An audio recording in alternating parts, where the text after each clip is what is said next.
Penguin Random House Audio presents The Power Law, Venture Capital and the Making of the New Future by Sebastian Mallaby. Read for you by Will Damron. To Zanny.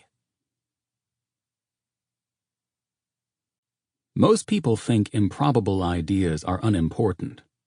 The only thing that's important is something that's improbable. Vinod Khosla.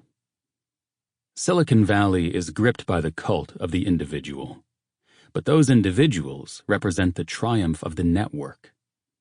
Matt Clifford.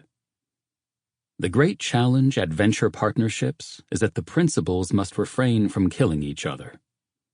Michael Moritz. Spend as little as you can, because every dollar of the investor's money you get will be taken out of your ass. Paul Graham. John, venture capital? That's not a real job. It's like being a real estate agent. Intel's Andy Grove, addressing John Doerr. Introduction. Unreasonable people. Not far from the headquarters of Silicon Valley's venture capital industry, which is clustered along Palo Alto's Sand Hill Road, Patrick Brown strode out into his yard on the Stanford University campus. Atop a little hill behind his house, Brown got down on his hands and knees, a shaggy 54-year-old professor in a t-shirt, peering at the vegetation through rounded glasses.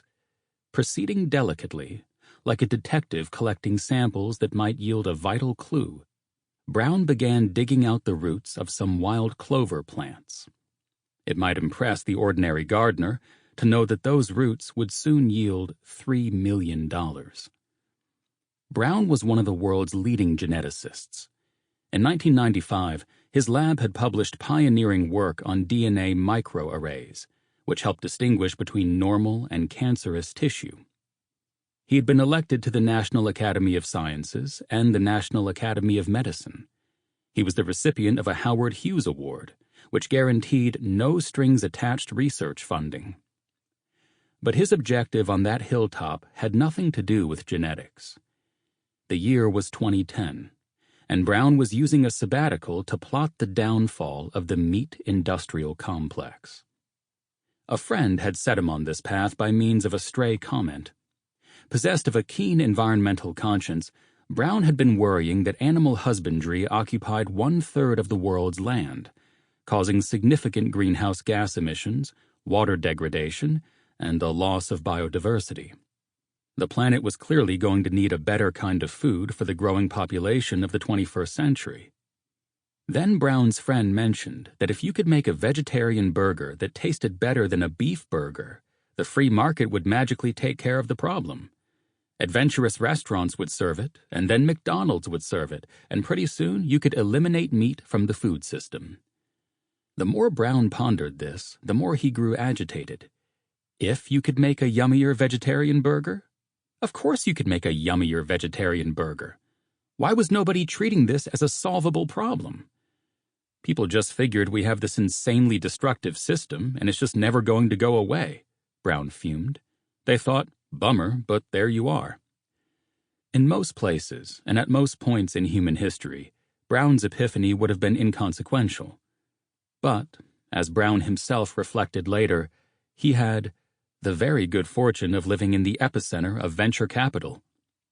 Because Stanford sat at the heart of Silicon Valley, its golf course laid out along the edge of Sand Hill Road, Brown was digging up his yard with a clear purpose.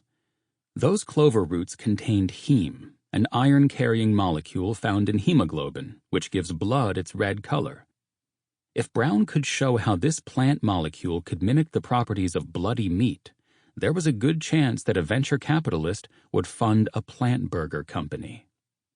Brown dissected the clover roots with a razor blade and blended them up to extract and culture the juices.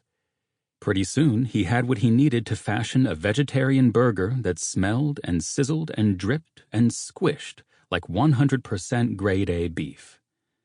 I got to a point where, though I didn't have much data, I'd enough to go and talk to some venture capital companies, of which there are a ridiculous number in Silicon Valley, and hit them for some money. A scientist friend mentioned that Vinod Khosla, a venture capitalist who ran the eponymous Khosla Ventures, was interested in environmentally friendly, clean tech projects. What he didn't mention was that Khosla was also a preacher of the Valley's most bracing creed, the belief that most social problems can be ameliorated by technological solutions, if only inventors can be goaded to be sufficiently ambitious. All progress depends upon the unreasonable man, the creatively maladjusted, Khosla declared, borrowing eclectically from George Bernard Shaw and Martin Luther King Jr. Most people think improbable ideas are unimportant, he loved to add, but the only thing that's important is something that's improbable. If you were going to pitch Khosla an invention, it had better not fall into the incremental category he called one sheet of toilet paper, not two. Khosla wanted radical dreams. The bolder and more improbable, the better. Brown rode a bicycle to Khosla's office, a sleek designer building of glass and wood. He had prepared a slide deck that he admitted, in retrospect, was ridiculous. The first slide laid out his goal, rendering the entire meat industry redundant.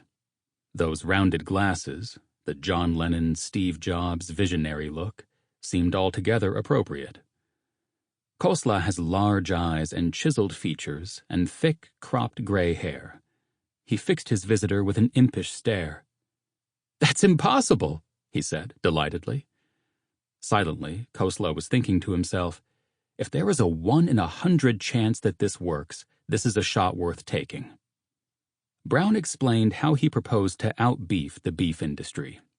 He would break the challenge down into its component parts, how to replicate the smell, the consistency, the taste, and the appearance of a real beef burger. Once you analyzed each question separately, an apparently impossible ambition became a set of soluble problems. For example, the clover root juices would drip like blood onto hot coals. They would turn from red to brown as they sizzled on a barbecue. Dr. Frankenstein had met Ray Kroc. Nobody would eat ground cow flesh again.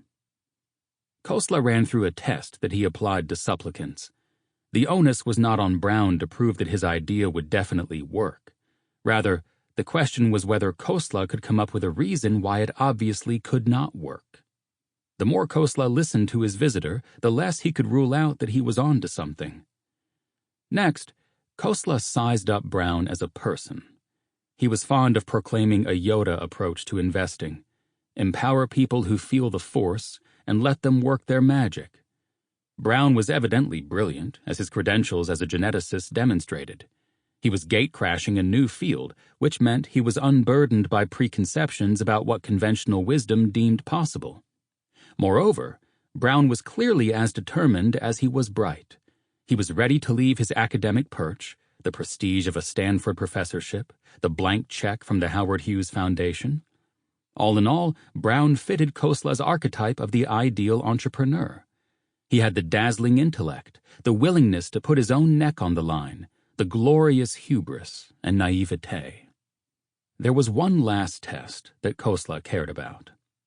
If Brown managed to produce a yummy plant burger, would he generate profits that would be commensurately succulent?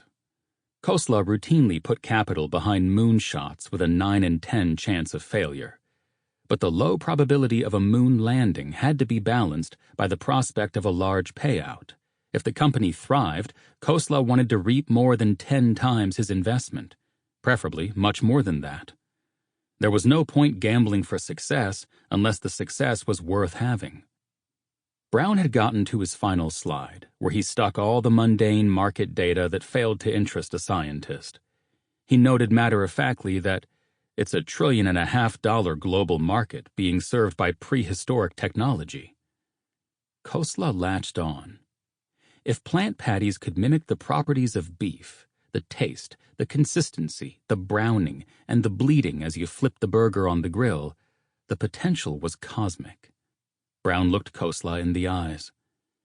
"I promise to make you even more insanely rich than you already are, if you give me this money," he told him. At that, Khosla bet $3 million on Impossible Foods, as Brown fittingly named his company. Recounting this story in 2018, Khosla Sample complete. Ready to continue?